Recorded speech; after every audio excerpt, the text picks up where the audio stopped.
CPI అంటే ఒకప్పుడు NT Ramarao టైంలో కమ్యూనిస్టులు కుడివైపును బీజేపీ ఎడమవైపు ఉంది. అట్లా ఉండటానికి సిద్ధంగా ఉన్నారా? అట్లాంటి పరిస్థితి ఇప్పుడు ఉందనుకుంటున్నారు 85లో? నేను ఒక కార్యకర్తగా నా యొక్క అభిప్రాయం అది ఎప్పుడు జరగదు.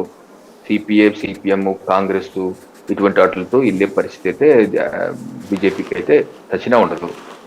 ఇప్పుడున్న పరిస్థితుల్లో అసలు ఉండదు. ఓకేనా, అది రూల్డ్ అవుట్. సో అటువంటి పరిస్థితులు అయితే ఉండవండి. పవన్ బయటకు వస్తారన్న నమ్మకం ఏమైనా ఉందా?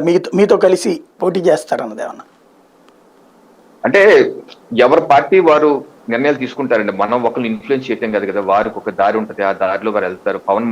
పవన్ గారు జనసేన పార్టీ మాతో వచ్చినప్పుడు కూడా వారు ఏమన్నారు, టీడీపీ వైసీపీలు రెండు కుటుంబ పార్టీలు, కుల పార్టీలు, అవినీతి పార్టీలు, మేము 2024లో బీజేపీ జనసేనే మూడో ప్రత్యామ్నాయంగా వెళ్తామని ఆ రోజు ఇచ్చినటువంటి ప్రకటన.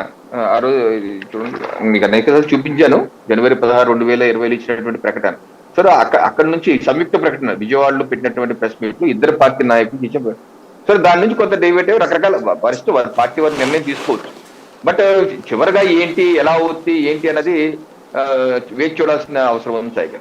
రైట్. ఇక్కడ డిబేట్ లో 2-3 అంశాలు. ఇందాక వైసీపీ వారు మాట్లాడుతూ నారా లోకేష్ గారు గ్రామీణ మంత్రిత్వ శాఖగా చేశారు అది అన్నారు. బట్ నేను అనేది ఏంటంటే, గ్రామీణ మంత్రిత్వ శాఖగా వారు any standard he has done a good job.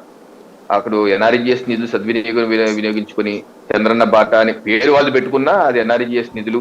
అలాగే సేంద్రియ ఎరువుల కర్మాగారాలు ఏర్పాటు చేసి ఈ రోజు కూడా అయ్యే ఉన్నాయి. సరే, రంగులు మార్చుకుని ఉండొచ్చు కానీ అయ్యే ఉన్నాయి. సో నారా లోకేష్ గారు మంత్రిగా అయితే చాలా అవార్డ్స్ కూడా వచ్చాయి. సెంట్రల్ గవర్నమెంట్ చాలా అవార్డ్స్ కూడా రావడం జరిగింది. మంత్రిగా he has done a good job.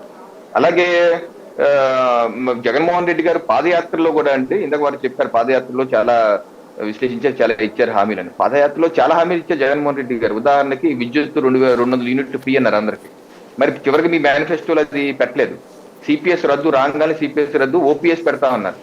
మరి ఓపీఎస్ లేదు కదా. అరే, మద్యపాన నిషేధం చేయకపోతే నేను 2024 అసలు ఓటే అడగనన్నారు జగన్మోహన్ రెడ్డి గారు. అది మరి అది మేనిఫెస్టో తర్వాత కొంత పెట్టారు. సో చాలా చెప్పారు జగన్మోహన్ రెడ్డి గారు. వారు కూడా పాదయాత్ర చాలా చెప్పారు. దాంట్లో కొన్ని మేనిఫెస్టోలో వచ్చాయి, చాలా వరకు ఉండిపోయినాయి సాయి గారు. రైట్.